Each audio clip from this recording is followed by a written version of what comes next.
Hace poco leía que una generación completa fue transformada por una ilustración que dio el pastor John Piper por allá en el año 2000.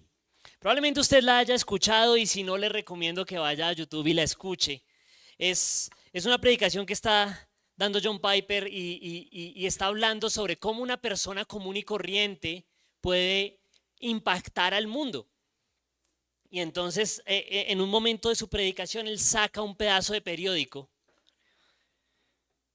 Y ese pedazo de periódico tiene una noticia. Señala el pedazo de periódico y les dice: miren, esto que les voy a leer es una tragedia. Esto que les voy a leer es una tragedia. Y entonces comienza a leer la noticia. La noticia dice más o menos así. Título: empiece ahora y jubílese pronto. Bob y Penny hicieron una jubilación anticipada en el nororiente del país hace 5 años. Él tenía 59 años y ella 51. Ahora viven en Punta Gorda, Florida, en donde navegan en su yate trawler de 30 pies, juegan softball y coleccionan conchitas. Y luego, con todas estas miles de personas que tiene delante, John Piper les dice: este es el último capítulo de sus vidas antes de encontrarse con el creador del universo y rendir cuentas sobre lo que hicieron con sus vidas. Aquí está, Señor, mi colección de conchas. Y mira que tengo un buen golpe de softball. Y mira mi yate, Señor. Eso fue lo que hice con mi vida. Y yo no... Es decir, si van y lo ven en YouTube, es mejor escucharlo directamente de John Piper. Él lo dice con más ánimo. Pero creo que entendieron el punto de por qué esta ilustración impactó a toda una generación. Esta cultura nos enseña que debemos estar con la mirada puesta en comprar carro, casa y beca. Y así nos alejamos de los propósitos realmente trascendentales que tiene esta vida. Y no nos preparamos para la venida del Señor. Hermanos, el título de mi sermón es: ¿tu vida demuestra que el día del Señor está cerca? Y es una pregunta que los animo a que se hagan hoy durante esta predicación, pero que se hagan también toda esta semana, todo este año y por el resto de sus vidas. ¿Mi vida realmente demuestra que el Señor viene pronto? Cuando alguien me ve viviendo, me ve hablando, me ve actuando, ve mi corazón, yo demuestro que el día del Señor está cerca. Hermanos, si lo que tenemos hoy delante de nosotros es segunda de Pedro capítulo 3, les voy a pedir el favor de que nos pongamos de pie para la lectura de la palabra. Vamos a leer todo el capítulo. Y a medida que lo vamos leyendo, quiero pedirle que mire cómo el apóstol Pedro nos confronta a estar preparados para la venida del Señor. Dice así la palabra de Dios, segunda de Pedro capítulo 3. Hoy terminamos nuestra serie de las epístolas de Pedro. Y dice así la palabra de Dios. Amados, esta es ya la segunda carta que les escribo, en las cuales, como recordatorio, despierto en ustedes su sincero entendimiento, para que recuerden las palabras dichas de antemano por los santos profetas y el mandamiento del Señor y Salvador declarado por los apóstoles de ustedes. Ante todo sepan esto, que en los últimos días vendrán burladores con su sarcasmo, siguiendo sus propias pasiones y diciendo: ¿dónde está la promesa de su venida? Porque desde que los padres durmieron, todo continúa tal como estaba desde el principio de la creación. Pues cuando dicen eso, no se dan cuenta de que los cielos existían desde hace mucho tiempo y también la tierra surgida del agua y establecida entre las aguas por la palabra de Dios, por lo cual el mundo de entonces fue destruido, siendo inundado por el agua. Pero los cielos y la tierra actuales están reservados por su palabra para el fuego, guardados para el día del juicio y de la destrucción de los impíos. Pero amados, no ignoren esto, que para el Señor un día es como 1000 años y 1000 años como un día. El Señor no se tarda en cumplir su promesa, según algunos entienden la tardanza, sino que es paciente para con ustedes, no queriendo que nadie perezca, sino que todos vengan al arrepentimiento. Pero el día del Señor vendrá como ladrón, en el cual los cielos pasarán con gran estruendo, y los elementos serán destruidos con fuego intenso, y la tierra y las obras que hay en ella serán quemadas. Puesto que todas estas cosas han de ser destruidas de esta manera, ¿qué clase de personas no deben ser ustedes en santa conducta y en piedad, esperando y apresurando la venida del día de Dios, en el cual los cielos serán destruidos por fuego y los elementos se fundirán con intenso calor? Pero según su promesa, nosotros esperamos nuevos cielos y nueva tierra, en los cuales mora la justicia. Por tanto, amados, puesto que ustedes aguardan estas cosas, procuren con diligencia ser hallados por Él en paz, sin mancha e irreprensibles. Consideren la paciencia de nuestro Señor como salvación, tal como les escribió también nuestro amado hermano Pablo, según la sabiduría que le fue dada. Asimismo, en todas sus cartas habla en ellas de esto, en las cuales hay algunas cosas difíciles de entender, que los ignorantes e inestables tuercen, como también tuercen el resto de las Escrituras para su propia perdición.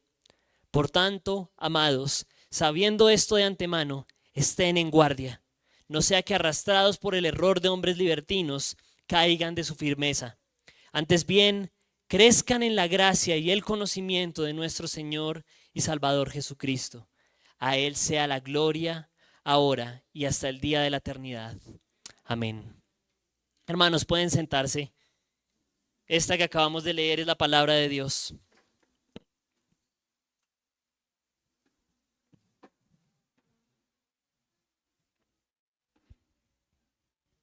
En las últimas predicaciones estuvimos recordando el propósito de las cartas de Pedro.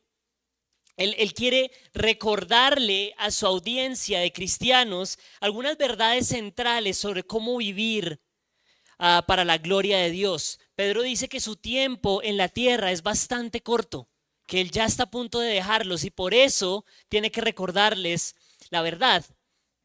Ahora, gran parte de lo que ha dicho en la carta tiene que ver con mantenerse firmes y de tener cuidado con los falsos maestros. ¿Se acuerdan que estudiamos el capítulo 2 sobre los falsos maestros? Ahora en el capítulo 3 nuevamente nos recuerda ese propósito. Quiero que siempre tengan sus ojos allí en las Escrituras. Dicen los versículos 1 y 2: Amados, esta es ya la segunda carta que les escribo, en las cuales como recordatorio despierto en ustedes sincero entendimiento, para que recuerden las palabras dichas de antemano. Somos llamados a recordar por medio de las cartas de Pedro. Ahora, si el capítulo 2 tenía el enfoque de recordarnos que hay falsos maestros, el enfoque del capítulo 3 es poner nuestra mirada en un término clave: el día del Señor. Hay un día llamado el día del Señor que ya está cerca y necesitamos recordarlo. Mi mensaje para ustedes, hermanos, esta mañana es igual que el título. Perdón la falta de creatividad, pero me parece que resume bien lo que queremos decir acá. Tu vida demuestra que el día del Señor está cerca. Y quiero básicamente animarlos hoy a que mediten en 4 formas en las que podemos demostrar que el día del Señor está cerca. 4 formas para demostrar que el día del Señor está cerca. Obviamente demostrarlo con nuestras propias vidas. No se preocupen, los voy a ir diciendo una por una a lo largo del sermón. Entonces comencemos. La primera forma en la que podemos demostrar que el día del Señor está cerca es creyendo reverentemente en las promesas. Lo tienen ahí en pantalla. Creyendo reverentemente en las promesas. Y los falsos maestros, hermanos, están a lo largo de toda esta carta. Pedro todo el tiempo los está acusando. Y en los versículos 3 y 4 nos dicen que los falsos maestros tienen la intención de burlarse de algo. ¿De qué se están burlando? De la esperanza que nosotros tenemos de la venida del Señor. Miren lo que dicen los versículos 3 y 4. Ante todo sepan esto, que en los últimos días vendrán burladores con sus sarcasmos, siguiendo sus propias pasiones y diciendo: ¿dónde está la promesa de su venida? Si usted lleva suficiente tiempo siendo cristiano, en algún momento alguien se ha burlado de usted por lo que usted cree. Porque es algo digámoslo así, mágico. Entonces va a venir Dios en las nubes y entonces estos burladores, valga la redundancia, se burlan de esta verdad. Ustedes saben que a mí me gusta ver memes, pero el otro día vi un meme que no me pareció nada gracioso, de hecho era completamente blasfemo. Se los voy a contar, no con el objetivo de que se rían, porque por favor no se rían de esto, pero sí para mostrarles lo que hacen estos burladores. Entonces el meme básicamente tenía 4 partes, 4 caras, y la primera cara era en el 50 después de Cristo, es decir, el tiempo de la iglesia primitiva, diciendo, el Señor ya viene, hermanos. La segunda cara era en el año 1000 después de Cristo, por allá en la Edad Media, un señor con un casco de guerra diciendo, el Señor ya viene, hermanos. En la tercera era alguien de paño, con corbata, en el 2000 después de Cristo, más o menos en nuestra época, diciendo, el Señor ya viene, hermanos. Y la cuarta carátula era un robot, por allá en el año 4000, diciendo, yo creo que Jesús ya no viene. Y fíjense que ahí está el cumplimiento de lo que nos está diciendo Pedro. Esta gente se está burlando de nuestra promesa, de nuestra verdad, de que Jesús viene un día. Pero Pedro, que es un gran lector de la Escritura, le encanta usar el Antiguo Testamento para demostrar que sus promesas, las cosas en las que él cree, son verdad. Y entonces en los versículos 5 al 7, Pedro va a utilizar el diluvio como muestra de que Dios efectúa su juicio. ¿Usted se acuerda de lo que pasó en el diluvio? De hecho, en el capítulo 2, Pedro ya usó esa ilustración, pero nuevamente la vuelve a usar en el capítulo 3. ¿Qué pasó en el diluvio? Bueno, el Señor estaba airado contra todo este mundo y lo que hace es traer agua sobre el mundo para que por medio del agua el mundo sea limpiado. Miren el versículo 5. Pues cuando dicen esto, no se dan cuenta de que los cielos existían desde hace mucho tiempo y también la tierra, surgida del agua y establecida entre las aguas por la palabra de Dios. Entonces, la tierra existe en el agua. Versículo 6, por el cual el mundo de entonces fue destruido, siendo inundado por el agua. Está pensando en el diluvio y les está diciendo, Dios ya destruyó una vez el mundo. Pero gracias a Dios, él tenía su arco. ¿Han pensado en esa ilustración del arco? Él tenía su arco con el cual le disparó al mundo y lo destruyó. Pero él en su promesa dijo, voy a dejar mi arco quieto, porque ya no los voy a volver a destruir. Y ese es el arco iris, que sale, y el arco iris es un recordatorio de que el mundo ya no va a volver a ser destruido, excepto cuando llegue el día del Señor. Miren el versículo 7. Pero los cielos y la tierra actuales están reservados por su palabra, ¿cierto? La promesa de Dios cuelga largo, ya no va a ser destruida la tierra, pero están reservados ¿para qué?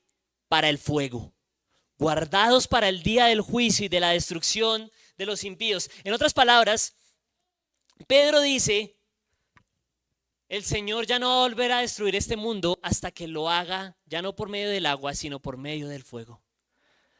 Hermanos, viene un día en el que el fuego va a pasar por todo lo que nosotros conocemos, incluyendo este lugar en el que estamos hoy sentados. Y el mundo está reservado para una cosa, para ser destruido. Hermanos, ¿ustedes saben por qué la gente allá afuera se burla de eso? Porque nosotros, los seres humanos, vivimos bajo una filosofía llamada antropocentrismo, en la cual el hombre es el centro. Y si el hombre es el centro, entonces cualquier cosa que desafía al hombre no tiene cabida, no existe. El humano es la esperanza máxima para que el ser humano sobreviva. El ser humano es el centro de la historia humana. Lo que produce el humano es la fuente de la felicidad humana. Todo está alrededor del ser humano. Y por eso nosotros rechazamos la autoridad que Dios tiene. No sé si se dio cuenta en esos versículos toda la autoridad que Pedro le da a Dios. O bueno, no que le da, porque Pedro no le da autoridad. La autoridad que Pedro reconoce en Dios más bien. Dios crea el mundo luego lo destruye, luego lo vuelve a hacer resurgir del agua y lo tiene guardado un día para volver a destruirlo. En otras palabras, Dios manda sobre este mundo. Pero nosotros los seres humanos creemos que Dios no existe. Y creemos que si existe no tiene poder. Miren, el problema no es que nosotros no le tengamos miedo a la autoridad. Nosotros le tenemos miedo a la autoridad. Por eso es que usted paga impuestos. Usted le tiene miedo a la DIAN. Yo le tengo miedo a la DIAN, no sé usted. Por eso es que usted no se pasa el semáforo en rojo. O por eso es que usted trata de no ir rápido, o por lo menos que si lo va a hacer no lo vean, porque le ponen un parte y le toca pagar. Ponen un ejemplo un poquito más extremo. La gente en Corea del Norte no puede practicar ni el cristianismo, ni ninguna religión, ni pensamiento distinto, porque las represalias son bastante fuertes. Porque el gobierno los lleva a campos de concentración. Es decir, el ser humano sí le teme a la autoridad. Lo que pasa es que no le tememos a la autoridad de Dios. Por eso es que este mundo se burla de Dios. Pero la imagen que Pedro nos da acá es una imagen terrible. ¿Usted le puso atención a la lectura inicial de Sofonías? No sé si usted le hizo temblar. Todos ustedes, es Dios hablando, escúchenme todos ustedes, los voy a exterminar a todos. Porque tengo el poder y la autoridad y ustedes además se lo merecen. Hermanos, que en este mundo antropocentrista el Señor nos guarde de ser primero burladores y además de ser osados. Necesitamos tener una actitud de reverencia. Los cristianos deben ser gente reverente. Deben ser gente que entiende que hay una autoridad superior que va a traer juicio sobre el mundo. Y nuestras palabras y nuestras vidas deben demostrar esa reverencia. Entonces, primera forma, hermanos, en la que demostramos que el día del Señor está cerca es viviendo en reverencia. Reverencia ante el Dios que trae juicio con fuego sobre este mundo. Lo que viene no es algo tonto, como lo hace ver el mundo. Lo que viene es algo terrible y necesitamos ser reverentes. Hermanos, segunda forma en la que demostramos que el día del Señor está cerca es agradeciendo la paciencia del Señor. Siendo agradecidos por la paciencia del Señor. Y eso lo vamos a ver en los versículos 8 y 9. De todas maneras hay una pregunta que queda en el aire. Y es la misma pregunta que hacía el meme este blasfemo del que les estoy hablando. ¿Por qué el Señor aún no ha llegado? ¿Por qué se demora tanto? Y la respuesta de Pedro es, el Señor no se está demorando. ¿Usted quién le dijo eso? El Señor no se está demorando. Y Pedro nos lleva a pensar en la trascendencia de Dios. Quiero que le pongan atención al versículo 8. Dice, pero amados, no ignoren esto, que para el Señor un día es como 1000 años y 1000 años como un día. En otras palabras, el Señor no cuenta el tiempo igual que nosotros, porque Él es eterno. Él creó el tiempo, Él está por encima del tiempo y por lo tanto 1000 años para Él pueden ser como un día. El día de mañana, 29 de enero, mi esposa y yo cumplimos nuestro aniversario. Y en estos días teníamos la frase cliché de los papás. Ay, ¿cómo ha pasado el tiempo? ¿Cómo pasa el tiempo de rápido? ¿Cierto? Pero vaya y dígale eso a una abeja. No sé si usted sabía que las abejas, sobre todo en verano, su vida dura entre 4 y 6 semanas. Esa es toda la vida de una abeja. Ay, ¿cómo pasa el tiempo de rápido? No, el tiempo no pasó rápido. A los ojos de una abeja, pasaron 10 vidas en el último año. Así que el tiempo no pasó rápido para una abeja, pero para nosotros sí. Bueno, ¿qué tal si ponemos a Dios en la ecuación? 2000 años y nada que viene, hermanos, 2000 años no es nada para Dios. ¿Qué tal si Jesús volvió y siendo literal es 1000 años como un día? ¿Qué tal el Señor esté diciendo, voy a esperar 2 días y medio y ahí sí vuelvo a bajar. Tiene todo el sentido, ¿no? Ahora, lo interesante es que la vida de los hombres antes duraba 900 años. ¿Se acuerdan? Matusalén vivió 900, ¿cuánto? 69, qué gente tan inteligente. 969 años, eso es mucho tiempo para nosotros. Lo que pasa es que en ese momento no era tanto tiempo, pero por su pecado el Señor hizo que su vida fuera ahora de 120. Si nosotros todavía duráramos 900 años, los últimos 2000 serían solamente la vida de 2 personas, pero ahora es la vida de como 40 por nuestro pecado. Creo que ya me entendió el punto. En esta cultura antropocéntrica, en donde medimos todo con la vara del ser humano, si el ser humano dura 80 años, entonces 2000 años es un montón de tiempo y el Señor se está demorando. Pero el Señor no se está demorando. Pues claro, si nosotros en 5 minutos podemos ver como 10 o 15 videos de TikTok, claramente pareciera que el Señor se está demorando. Los astrónomos dicen que nuestro Sol ha existido por 4.600 millones de años. No me voy a poner aquí a debatir el tema de cuánto tiempo lleva la creación, pero solamente quiero que piense que si el Señor creó el Sol para que nosotros identifiquemos estas características en él, 80 años, que es lo que dura un ser humano, es el tiempo que tomaría el Sol para estornudar y seguir viviendo. Nosotros somos finitos, somos polvo de estrellas, es un polvo insignificante en el rincón del universo. Y estamos criticando a Dios porque se está demorando en su venida. Hermanos, qué ridículo es el ser humano. El Señor no se está demorando, y cuando decimos que se está demorando, estamos poniendo a Dios en términos humanos y eso es blasfemia. El Señor no se está demorando. Ahora, de todas maneras, podríamos decir, bueno, pero igual quisiéramos que ya hubiera llegado. ¿Por qué todavía no llega? El versículo 9 nos da la respuesta. O sea, ya dijimos, no se está demorando, definitivamente no se está demorando. Pero ¿por qué no llega todavía? Y el versículo 9 nos dice, el Señor no se tarda en cumplir su promesa, según algunos entienden la tardanza, sino que es paciente para con ustedes, no queriendo que nadie perezca, sino que todos vengan al arrepentimiento. Ay, hermanos, eso es hermoso. El corazón, ese versículo no dice que todos se van a arrepentir. Ese versículo lo que está diciendo es que el corazón generoso de Dios quiere que todos tengan la oportunidad de creer y arrepentirse. Eso es algo maravilloso. Aquí me voy a tomar el atrevimiento de dividirlos a ustedes en 2 categorías. Los que tienen una fe en Cristo y los que no. Si usted tiene una fe en Cristo, déjeme decirle lo siguiente. Si el Señor hubiera venido hace 100 años, como los cristianos en ese momento lo esperaban, usted hoy no tendría la gracia de saber que va a estar con Cristo por los siglos de los siglos.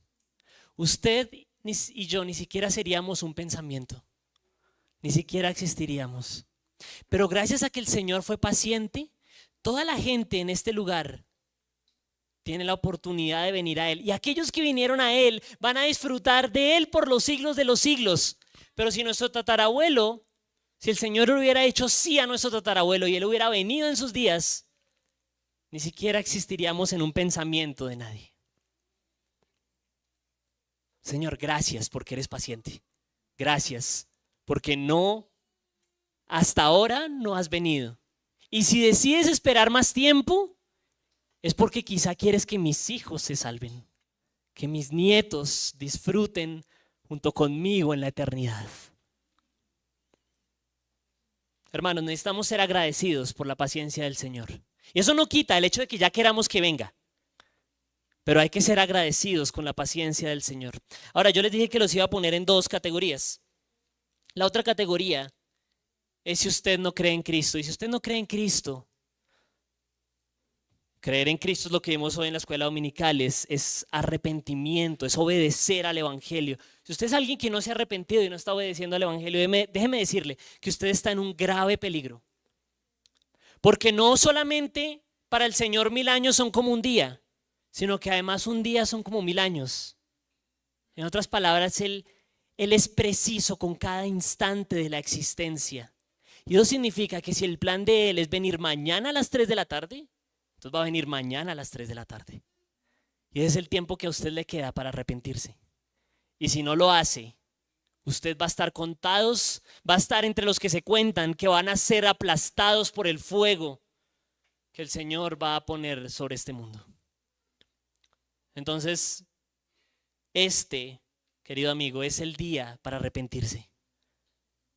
Arrepiéntanse. Por su propio bien, arrepiéntanse.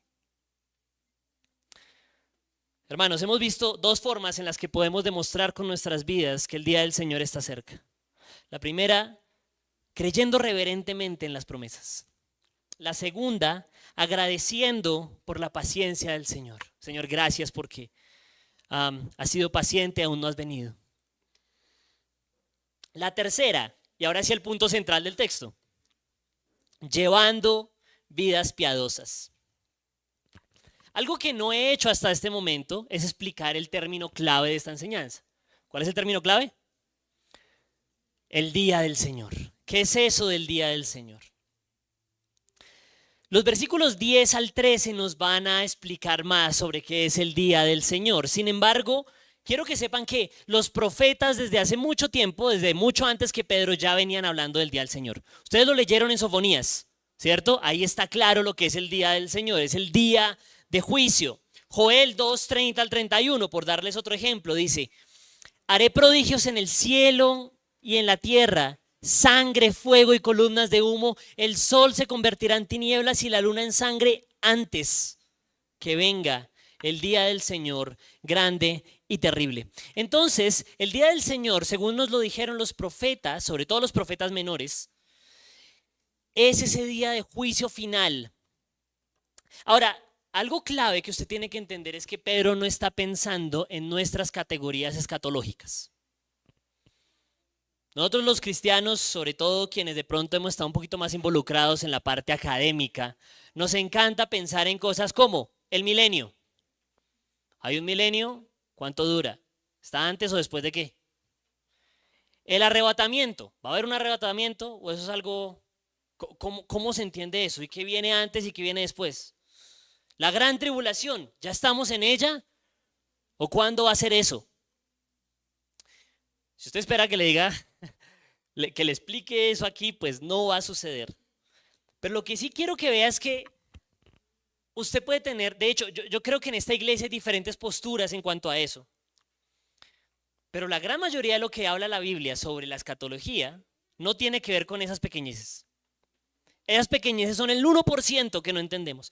El otro 99% de lo que va a venir en el futuro es absolutamente claro. Y nos lo va a decir Pedro en los versículos 10 al 13. Entonces, ¿qué es el día del Señor? Primero, es el día en que Jesús vuelve. Miren cómo lo dice, eso no está en el pasaje, pero quiero que vean Apocalipsis 1:7. Creo que está allí en pantalla. Él viene con las nubes y todo ojo le verá, aún los que lo traspasaron, y todas las tribus de la tierra harán lamentación por él. Sí, amén. Jesús viene y es Él quien ejecuta el juicio contra este mundo. Ahora, lo segundo que quiero que tengan en cuenta sobre el día del Señor es que nadie conoce cuándo va a suceder. No le crean ni a los testigos ni a los mormones que tienen ahí sus especulaciones, que 1914, que Jesús vino y que el reino de los cielos allá en los cielos y la Segunda Guerra Mundial. No, nadie sabe cuándo es el día del Señor. Miren el versículo 10. Pero el día del Señor vendrá como ladrón. Ahí está la metáfora. El ladrón no avisa cuándo viene. Entonces nadie sabe cuándo viene. Lo tercero que sabemos sobre el día del Señor es lo que ya hemos recalcado acá, pero Pedro utiliza 3 versículos para enfatizarlo todavía más. Y es que en el día del Señor todo va a ser destruido. Miren la segunda parte del versículo 10. Los cielos pasarán con gran estruendo y los elementos serán destruidos con fuego intenso y la tierra y las obras que hay en ella serán quemadas. Miren el 11. Todas estas cosas han de ser destruidas de esta manera. Miren el 12, la venida del día de Dios en la cual los cielos serán destruidos por fuego y los elementos se fundirán con intenso calor. Es evidente lo que pasa en el día del Señor.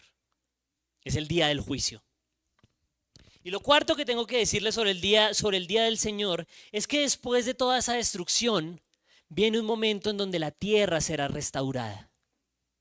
Nosotros no vamos a vivir en un lugar celestial etéreo. Nosotros vamos a vivir en la tierra, en una tierra física. Pero esa tierra no es la que tenemos hoy. Por eso no hay que esperar que los políticos arreglen esto y esperar a que todo quede bien. Realmente esperamos es una tierra nueva después de que esta es totalmente destruida. Miren lo que dice el versículo 13. Pero, según su promesa, nosotros esperamos nuevos cielos y nueva tierra en los cuales mora la justicia. En ese momento ya no va a haber pecado, todo va a ser justicia, todo va a ser gloria, todo va a ser gozo, todo va a ser felicidad. Entonces, el día del Señor para Pedro, ¿qué es? Cuando Jesús viene a ejecutar el juicio en la tierra y después de ese juicio lo restaura en un nuevo cielo y una nueva tierra. Ahora, yo creo que los versículos 11 y 12 tienen el punto central de este pasaje y quiero que pongan sus ojos allí. Miren lo que dice el versículo 11, desde el principio. Puesto que todas estas cosas, todo este juicio del que estamos hablando, han de ser destruidas de esta manera, ¿qué clase de personas no deben ser ustedes en santa conducta y en piedad, esperando y apresurando la venida del día de Dios? Nuevamente el 14 lo reitera, miren el 14. Por tanto, amados, puesto que ustedes aguardan estas cosas, procuren con diligencia ser hallados por Él en paz, sin mancha e irreprensibles. El mensaje es clarísimo.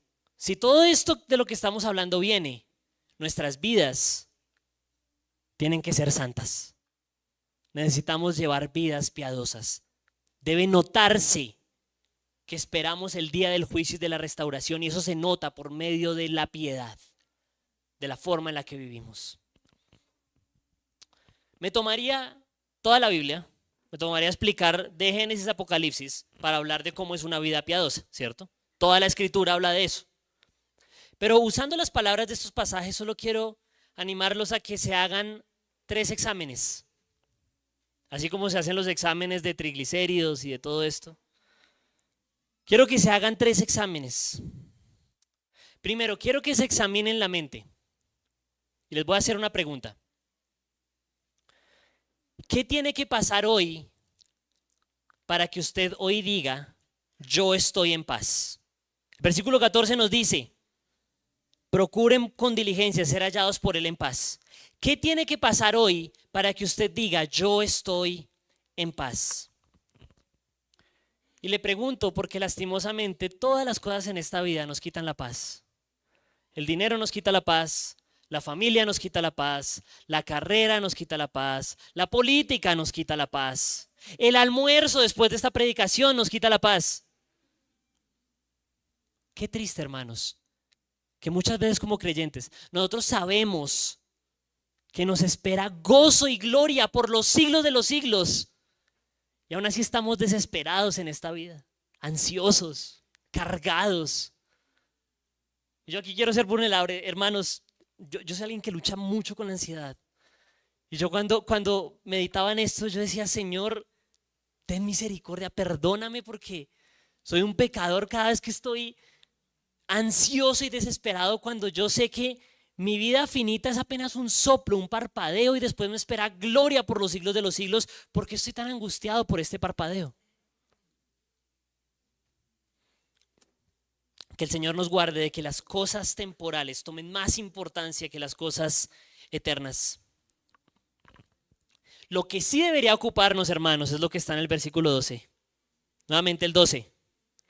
Esperando y apresurando la venida del día de Dios. Yo le pregunto, ¿usted se muere? ¿Se muere por estar con Dios? ¿Usted anhela estar con Dios? Y si es así, por favor, que el dinero que le falte este mes no le quite la paz. Que el Señor nos ayude porque Las cosas temporales a veces nos cegan, nos quitan la visión y no nos dejan ver toda la gloria del Señor. Primer examen, el de la mente, donde estamos en paz. Segundo examen, las manos. Y aquí les voy a hacer esta pregunta. ¿Nuestros esfuerzos demuestran que el fuego va a quemar todo un día? Repito la pregunta. ¿Nuestros esfuerzos demuestran que todo esto va a ser quemado? A ver, ¿a qué me refiero? Hace unos años, cuando yo estaba en Renacer, yo iba a unos viajes misioneros cortos con un grupo de hermanos, creo que todavía se hacen. Y en esos viajes yo llevaba siempre la misma carpa. Era una carpa que yo compraba en Jumbo por 40.000 pesos, todavía me acuerdo. Y esa carpa era tan mala, duraba 3 viajes. Bueno, hay gente como Sebas mucho más organizada que la hacía durar, pero a mí me duraba solo 3 viajes. Y cuando se me dañaba, adivinen yo qué hacía. Compraba otra. ¿Por qué creen que yo no le invertía más de 40.000 pesos a esa carpa?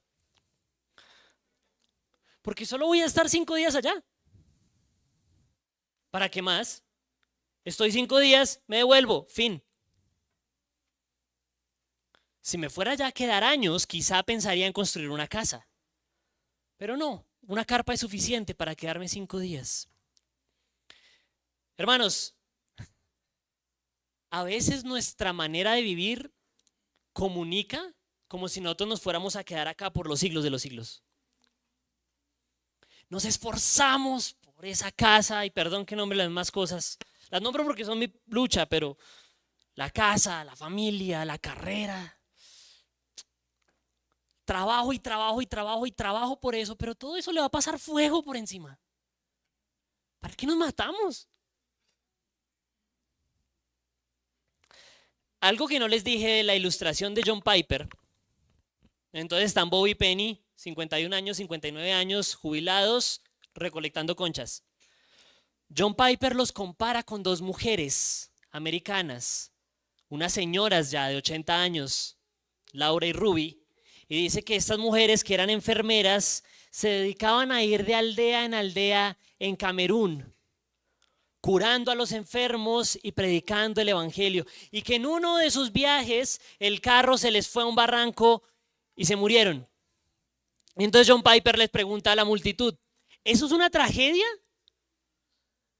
Él dice, no, eso no es una tragedia, porque usaron su vida para la gloria de Dios y se murieron y se encontraron con el Creador. Hermanos, que el Señor nos ayude a morirnos y que el día que nos muramos sepamos que nuestra vida valió la pena para la gloria de Dios.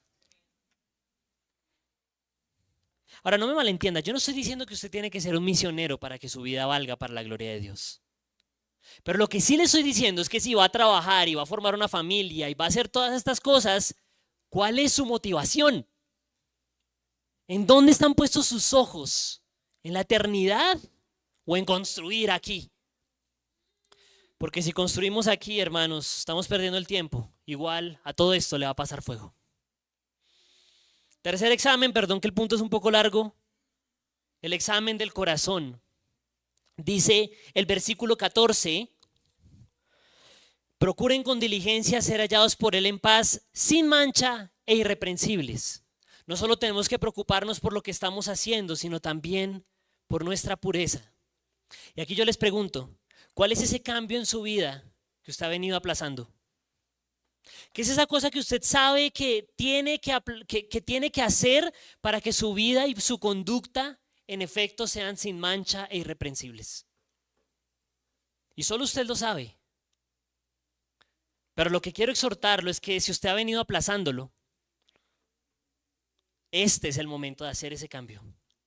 ¿Qué va a hacer que su vida sea más pura? Hermanos, y eso que tiene que hacer, hágalo ya, hágalo hoy. Entonces, repaso rápido, 3, ¿no? 3 formas en las que demostramos que el día del Señor está cerca. Creyendo reverentemente en sus promesas. Segundo, agradeciendo por la paciencia del Señor. Tercero, llevando vidas piadosas. Y cuarto, Esta es la última, estando en guardia. Dice el versículo 17, estar en guardia. Y este punto realmente es muy corto, hermanos.